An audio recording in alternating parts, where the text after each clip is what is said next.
The Immortal Life of Henrietta Lacks is an investigative scientific biography that kept me interested and entertained from start to finish. Chronicling the history of the Laxes, Henrietta's illness, the scientific advancements, and the research process of the author, Rebecca Skloot, the book shifts settings regularly to tell the full story. The Immortal Life of Henrietta Lacks, Rebecca Skloot, 2010. To me, The Immortal Life of Henrietta Lacks is a cautionary tale about medical research and at the same time an homage to the Lacks family, while also giving plenty of credit to its author. Skloot, 153 to 157. The book's coverage of the disaster known as the Gila bomb is a glaring example of the spread of misinformation in the medical community. The majority of the medical community rejecting the notion that Gila had infected other cell lines was shocking for me to read. I was surprised even more to learn about John Moore's lawsuit as well as the Laxes. Skloot, 199 to 206. While I agree with the principle that tissue is no longer the property of its original host once it has been separated, I was surprised to see how quickly the medical community turned its back on the individuals, just as I was when they turned their back on the truth of the Gila bomb. And, while I understand that it was a different time, the leaking of Henrietta Lacks' name is despicable to me. Skloot, 105 to 109. Imagining a period before medical information was considered private, and that kind of leak was nothing more than a small mistake, is uncomfortable to me at the very thought of it. And I'm glad that I live in a world today where my information, especially medical information, is protected by HIPAA. Skloot, 211. Aside from the medical aspect, however, the book is mainly about the story of Henrietta and her family. Part 1, Life, goes in detail about Henrietta as she went to Johns Hopkins for the first time, was diagnosed, and as her treatments progressed. The book also delves into her neighbors as well as her family members, specifically Deborah, who receives her own spotlight in the later chapters of the book during Rebecca's research. The book does more than shed light on the story of Henrietta Lacks. It acts as a tribute towards her. It does this by disputing the incorrect article that labeled her as Helen Lane decades ago. Skloot, 105 to 109. And the author's writing style also paints each member of the Lacks family in the best light possible, even those who are challenged like Zachariah. It felt to me that the research and its impacts was unevenly discussed in comparison to the impact on Henrietta Lacks' family. It felt like the impact that was felt by her family was discussed at length, and unfairly, the massive implications and research impacts were only touched upon briefly in specifics by the book. The book mentions that the cell line worked towards developing a polio vaccine, assisting in the treatment of AIDS and cancer, and even was the first cell line established in a database. But these all feel strangely secondary as accomplishments to the damages that they did to this family. Not that I believe that privacy of information isn't important. It just surprises me that all of these great things came from this cell research, and yet the family is a more important topic.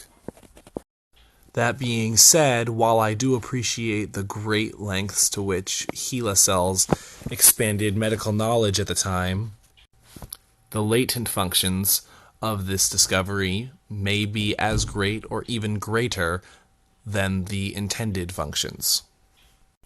The contamination of other cell lines, known commonly as the Gila bomb, as well as the future impact on informed consent laws and eventually the HIPAA Act, are nearly as significant as the research derived from her cells. I enjoyed reading this book throughout, and I was run through a gamut of emotions from start to finish. I was saddened by the story of Henrietta, but I was also empowered by the strength she showed, not letting her smile fade, even as her treatments worsened and her body blackened. Skloot, 64. I was angered at George Gay for taking advantage of Henrietta and her position and for capitalizing on it, whether he made profit off of it or not. His name will go down in history forever, and it's because he took cells without permission. Skloot, 100 to 104. I was fascinated by the research that was able to be done, and I think it's incredible that from just a few cancer cells, vaccines and treatments for diseases for decades to come were able to be developed. Towards the end of the book, I was truly saddened to see the entire family falling apart, falling into prison, dying off, such as when Day had a stroke, and most of all, at the end, when Clover was leveled and nothing was left but rubble and spare wood. Skloot, 305 to 306. I was also intrigued and concerned earlier by the debate over the ownership of separated tissues. Personally, I think that they should be able to be used for medical research without necessarily informed consent, as I think that this is important for the furthering of research. However, with the state of America right now and the emphasis growing upon the individual, I worry that there may be a movement soon in order to prevent research from being done without direct permission from patients. And I fear that this may slow medical progress. While I enjoyed the emotional journey that I went on with this book, I do have one critique, and that is the hypocrisy of the author. Rebecca Skloot decries all others who have come before her and tried to tell this story as money-grubbing and as self-interested journalists trying to take advantage once again of the Lax family. But it is not disclosed anywhere how much money she made from this book or how much, if any, went to the Lax family once it was published. She also makes herself a regular focal point of the story and paints herself as a bit of a hero within the story, which I'm not a fan of. I think that the research she's done is fascinating, but I think she brings herself up far too much in it. She ignores the fact that she's pestering the Lax family just as all those who came before her did, and instead chooses to focus on the fact that she has financed herself, not acknowledging the financial aspects to come after the book is published. While this bothers me, I still enjoyed the book overall and would absolutely recommend it to those around me. The key issue of the book is informed consent, and I thought first of the Tuskegee syphilis experiment when I realized this. Similar to Henrietta, the black men involved in the Tuskegee syphilis study were uninformed of the nature of their study. Another study that this brings up is the MKUltra experiment in the CIA, where agents were randomly dosed with hallucinogenic drugs. The difference between MKUltra and the Tuskegee study and the Henrietta Lacks story is that Henrietta Lacks was not tested on or exploited physically, but only used for her cells. Whereas in the MKUltra and Tuskegee experiments, the patients were faced with negative physical health consequences as a result of their participation in the study that they were not informed about. Aside from informed consent, the immortal life of Henrietta Lacks has massive implications for the history of cell research. However, it doesn't really affect my view of the world.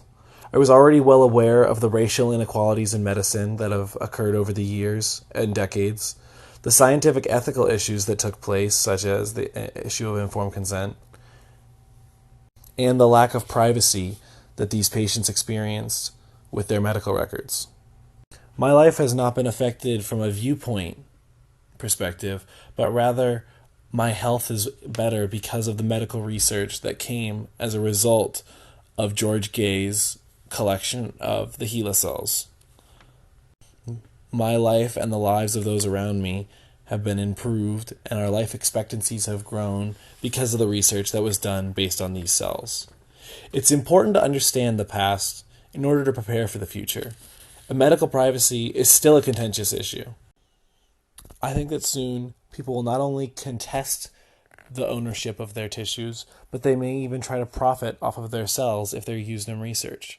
This could set a dangerous precedent if it gains any traction in a legal system, as it could slow the progress of medical research or altogether halt it if it passes through.